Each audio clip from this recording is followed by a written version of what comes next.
Halo, perkenalkan, nama saya Johannes Albertus Yaan. Nah, biasanya saya dipanggil Johannes. Saya berumur 19 tahun dan berasal dari Medan. Sekarang saya berkuliah di Universitas Sumatera Utara, jurusan Ilmu Komputer. Nah, sekarang saya mau masuk ke semester 4. Di masa perkuliahan saya bisa dibilang sebagai mahasiswa yang aktif, baik di bidang organisasi atau volunteer, maupun di bidang perlombaan. Di bidang organisasi atau volunteer, saya menjadi anggota Ilmu Komputer Laboratory Center yang bertugas untuk mengajar mahasiswa-mahasiswa Universitas Sumatera Utara mengenai dasar pemrograman. Nah, saya juga menjadi hubungan masyarakat pada acara e-Kelsey Hiring, dan saya juga menjadi seksi dana dan sosial media pada acara 20 Computer Science Anniversary. Nah, di bidang perlombaan, saya telah 2 kali menjuarai perlombaan competitive programming. Yang pertama itu Imilcom Competitive Programming. Saya di situ juara 3 dan acara tersebut diikuti oleh mahasiswa-mahasiswa dari berbagai universitas di Indonesia. Nah, yang kedua ada Minitech Competitive Programming. Saya di situ juga juara 3 dan acara itu diikuti oleh mahasiswa-mahasiswa Universitas Sumatera Utara. Nah, selanjutnya ada alasan saya mengapa saya mengikuti program internship ini. Nah, saya suka membuat website. Saya telah membuat beberapa website, dan website yang saya buat itu saya buat secara sendiri beberapa. Nah, ketika saya membuat website sendiri, saya bingung nih idenya dan desain-desainnya. Saya tidak dapat berkolaborasi dengan orang dan juga tidak dapat memiliki kesempatan untuk bertanya-tanya kepada orang. Nah, dengan mengikuti program internship ini, saya dapat berkolaborasi dengan tim saya nantinya, dan juga saya dapat berkolaborasi dengan tim UI UX, sehingga ide-ide dan desain-desain yang saya bingungkan selama ini dapat saya terapkan pada proyek saya ini. Nah, sehingga dengan mengikuti program internship ini, saya dapat membuat proyek yang lebih baik dan lebih bagus, yang tentunya lebih bagus daripada proyek yang saya selesaikan sendiri. Nah, selanjutnya ada pengalaman saya di bidang web development. Nah, saya sudah berkecimpung selama hampir 2 tahun di dunia web development. Saya sudah mengerti dan memahami mengenai HTML, CSS, Bootstrap, JavaScript, AOS, GSAP, PHP, dan SQL. Nah, saya juga pernah iseng-iseng mengikuti tes LinkedIn. Pada tes itu saya mengikuti 2 tes, yaitu CSS dan HTML. Nah, di tes CSS ini saya mendapatkan hasil bahwa saya itu top 5% in the world, dan HTML itu mendapatkan top 15 in the world. Nah, di mana tes itu diikuti dari lebih dari 1 juta orang di dunia. Nah, saya juga telah membuat beberapa website seperti website admin sekolah, admin toko sepatu, dan admin apotik, dan lainnya. Nah, di sini akan saya kasih tahu website saya yang dapat dilihat dari website portofolio saya, yaitu di alamatnya johannes.ashs.github.io. Nah, ini website portofolio saya. Nah, di bawah ini ada terdapat website yang telah saya buat. Contohnya ini ada website belajar seperti website ruang guru. Nah, ini ada website admin sekolah. Ini ada website toko sepatu seperti yang saya bilang tadi. Ini menggunakan metode CRUD. Lalu ada website portofolio, website toko teman saya. Ada di sini ada juga website batu gunting kertas. Nah, ada juga banyak lainnya. Nah, selanjutnya framework apa sih yang sudah saya gunakan dalam membuat website saya selama ini? Nah, framework yang saya gunakan itu adalah Bootstrap. Nah, saya mengetahui Bootstrap ini ketika pertama kali belajar web development. Bootstrap ini adalah framework web development berbasis HTML, CSS, dan JavaScript yang dirancang untuk mempercepat proses pengembangan web responsive dan mobile first. Nah, ini akan memprioritaskan perangkat seluler. Nah, ketika saya menggunakan Bootstrap, saya menjadi lebih cepat juga membuat komponen-komponen seperti navbar, baru seperti footer, column, cards, dan sebagainya. Nah, saya juga membuat website saya yang responsif jadi lebih mudah. Nah, selanjutnya ada apa sih komponen yang di web framework yang saya pakai? Nah, kebetulan web framework yang saya pakai itu Bootstrap. Nah, kita bisa lihat sini komponen apa saja bisa dipakai. Nah, ketika masuk Bootstrap, kita bisa ada menu Getting Started, Layout, Content, Component, Utilities, Extend, dan Migration, serta About.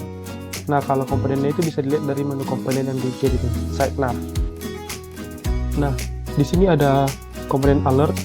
Di sini biasanya untuk menentukan warna-warna dari tombol-tombol, seperti misalnya parameter itu warna biru. Kalau mau danger itu warna merah, warning itu warna kuning. Nah, bisa dilihat dari sini. Nah, ada juga badge. Di sini bisa dilihat ada tombol-tombol juga. Ada juga breadcrumb. Ada juga buttons untuk tombol. Ada juga button group. Ada card, ini biasanya untuk data-data gitu atau untuk shopping online, seperti yang gambar sepatu namanya apa, harganya berapa, bisa ditaruh di cart. Ada juga carousel, ini kalau misalnya untuk halaman pertama websitenya. Ada juga collapse, ada juga drop down ini untuk menu-menu. Ini drop down untuk menu, ini misalnya kalau diklik keluar menu gitu. Ada juga untuk form, untuk input dari user. Ada input group, ini seperti form juga. Nah, ini ada jumbotron, ada juga list group, dan banyak lagi. Ada media object, modal, navs, navbar, pagination, popover, progress, school spy, spinner, toast, dan tooltip. Nah, ini bisa dilihat apa sih kekuatan itu di dalam Bootstrap ini. Seperti ini, alerts provide contextual feedback message for typical user action with the handful of available and flexible alert message. Nah, itu contohnya. Nah, selanjutnya bagaimana sih kerja framework yang saya pakai? Nah, kalau Bootstrap ada dua cara untuk menggunakannya. Nah, kita bisa lihat di sini. Nah, ada dua cara. Yang pertama itu kita copy main filenya, yaitu yang ini. Kita copy di sini dan kita masukkan ke kode kita nantinya. Nah, di sini ada terdapat source yang nantinya kita input dari Bootstrap ini ke program kita. Seperti ini script.js yang akan terhubung ke Bootstrap, juga script ini ke Bootstrap. Ada juga link CSS-nya nanti ke Bootstrap juga. Nah, seperti itu. Nah, kalau ada juga metode yang kedua itu download. Nah, kita download folder-foldernya di sini. Setelah itu kita ekstrak dari nanti bentuknya rar, nanti kita include-kan ke web project kita. Nah, contohnya ini kita gunakan yang kopas saja. Nah, jika ini misalnya kita kopas ke HTML kita. Nah, kemudian kita mau buat navbar. Tadi kita buat komponen, lalu kita buat navbar. Ini navbar, kita pilih yang biasa saja, lalu kita pilih nav copy. Nah, kita taruh di sini. Set. Setelah itu kita jalankan. Kita jalankan kodenya. Nah, sudah nampak di sini hello world dan navbarnya ini. Jadi begitu cara kerjanya. Pertama, kita copy yang getting started di sini untuk main HTML-nya di sini. Nah, yang kedua, kita mau masuk elemen apa, komponennya apa. Misalnya tadi seperti navbar, ketiga komponen, baru pilih navbar dan kopas navbar yang mana. Misalnya navbar yang tadi saya itu pilih yang ini. Nah, tinggal copy, baru pindahkan ke kode yang ini. Nah, navbarnya jadi seperti itu. Nah, selanjutnya saya akan menjelaskan website saya yang saya buat dengan menggunakan framework Bootstrap. Nah, saya akan share screen. Nah, ini kodenya. Ini seperti yang kita lihat tadi, ada komponen-komponennya. Tetapi ini saya menggunakan Bootstrap yang kopas, bukan di download. Nah, ini ada link Bootstrap tadi, ini seperti di menu getting started tadi. Lalu ada ini di paling bawah ada scriptnya. Nah, di sini saya juga menggunakan CSS saya dan font saya serta JavaScript saya ada beberapa. Nah, jika kita run kodenya, kita lihat websitenya seperti apa. Oh ya, ini matikan dulu dartboardnya. Nah, seperti ini. Ini website saya. Nah, ini menggunakan navbar. Bisa dilihat di sini ada navbar yang dari Bootstrap tadi. Bisa lihat di sini ada. Oh ya, saya menggunakan Bootstrap versi 4.6 ya. Nah, di sini ada komponen. Tadi ada navbar di sini. Nah, saya menggunakan navbar dari sini. Nah, ada juga ini yang ganti-ganti ini. Saya menggunakan carousel. Nah, carousel itu yang di sini. Nih, ada next slide. Kalau di kode saya bisa lihat ini ada carousel. Nah, kemudian ada kalau ke bawah ini pakai kolom. Ini dari kolom sini layout. Nah, kemudian ada FAQ, itu fact dari itu frequently asked question. Ini menggunakan drop down. Nah ini footernya dari Bootstrap juga. Nah, Redux itu menggunakan card. Ini dari card Bootstrap yang di sini. Dan pakai layout juga. Nanti tinggal kopas-kopas saja. Nah, kalau promo juga menggunakan card. Dan kalau kontak, ini saya buat sendiri menggunakan layout.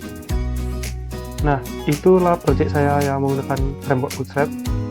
Terus selanjutnya ada hal atau produk apa sih yang ingin dibuat. Nah, kalau saya sendiri ingin membuat website toko online, dan toko online ini simpel aja.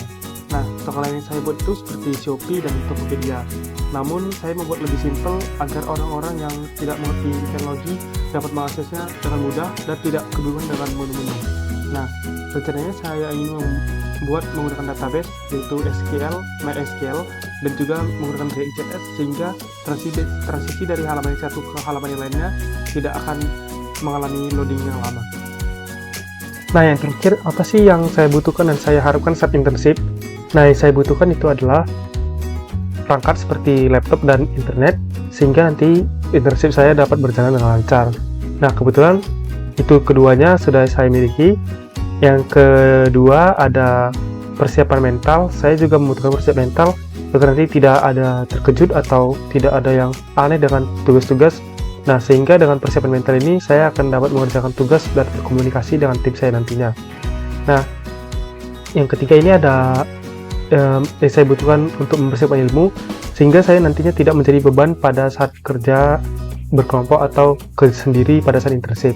Nah, yang saya harapkan adalah saya harap saya di internship ini saya dapat berkolaborasi dan bekerja sama dengan tim internship saya nantinya, sehingga kami dapat bertukar ide dan menghasilkan suatu ide yang bagus serta desain-desain, sehingga dapat menciptakan proyek-proyek yang bagus dan tentunya lebih bagus dari proyek yang saya buat. Nah, sekian dari video challenge saya, dan jangan lupa email saya ya.